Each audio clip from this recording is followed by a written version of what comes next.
from the streaming service that brought you masterpieces like Stranger Things, Wednesday, and The Kissing Booth comes a remake of everyone's favourite childhood show, Avatar: The Last Airbender.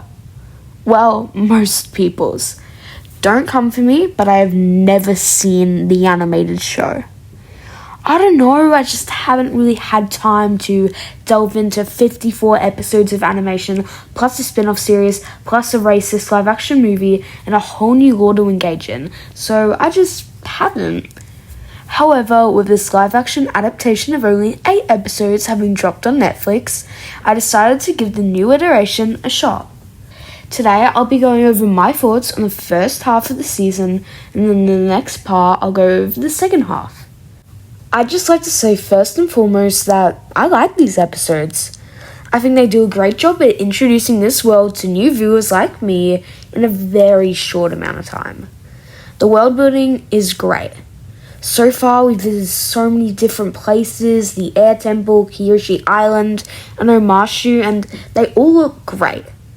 The CGI is the show's greatest feat. All the places look very real yet magical.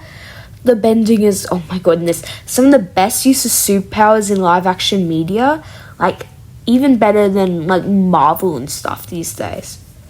The water bending seems the coolest to me, but the others also look great. I also really like how this has an all Asian cast, which was something really missing from that live action movie. An extra detail I really like is that each fraction of benders seems to be from a different part of Asia. It just goes to show how much care was put into this show. Even with a great creative team, there's still quite a lot of issues with this show. For starters, the acting. I get that child actors are very new to the business and don't have a lot of experience, but some of them here really took me out of it. Kia Wentio, who plays Katara, is very charming, but some of her line deliveries seem a bit unnatural.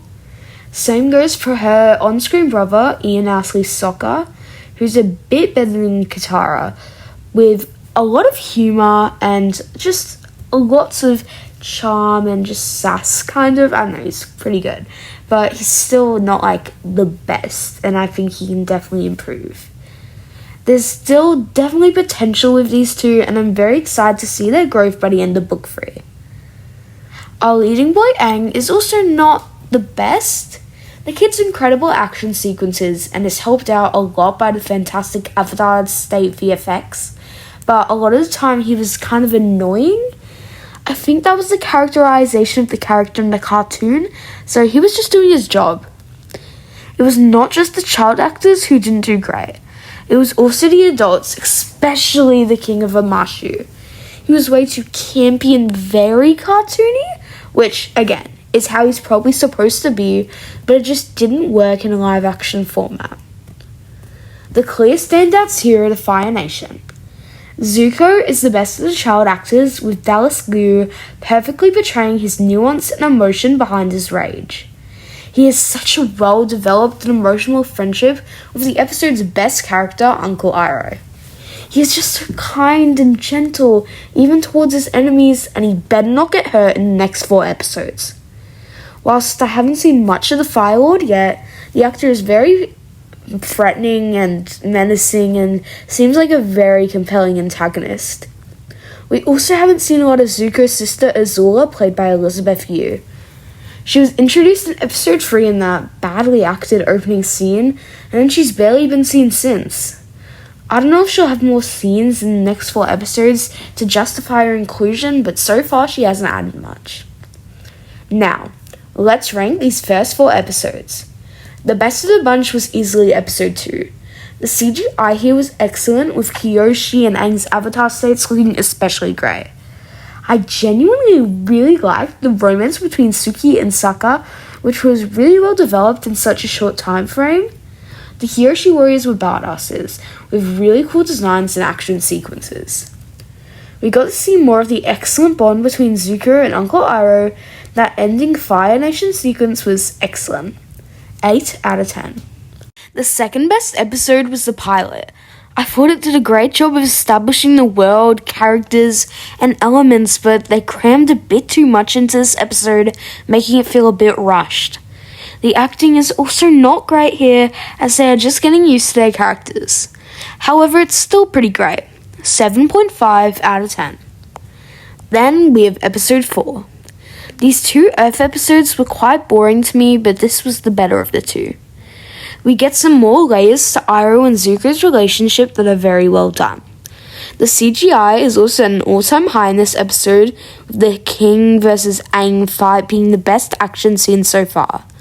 I also really liked Katara and Sokka's bond as they walked through the cave. However, the King was way too cartoony and campy, and these 2 episodes just really feel like filler. 7 out of 10. The worst of the first half was definitely episode 3. I genuinely fell asleep in this episode. I find it strange that this was included when so much had to be cut, shriveled down to fit the 8-episode structure. This episode is completely filler. I had no interest in the rebel plot, and there was not enough time with Katara and Jet to care about his betrayal.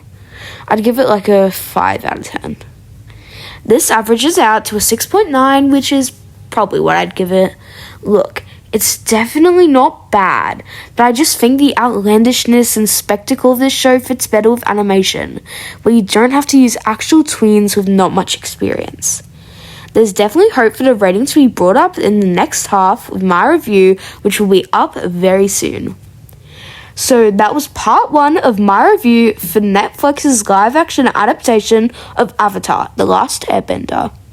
I hope I have not angered the original fans of the show, but if I did, please do not hate on me in the comments. Anyways, have a great day. Bye!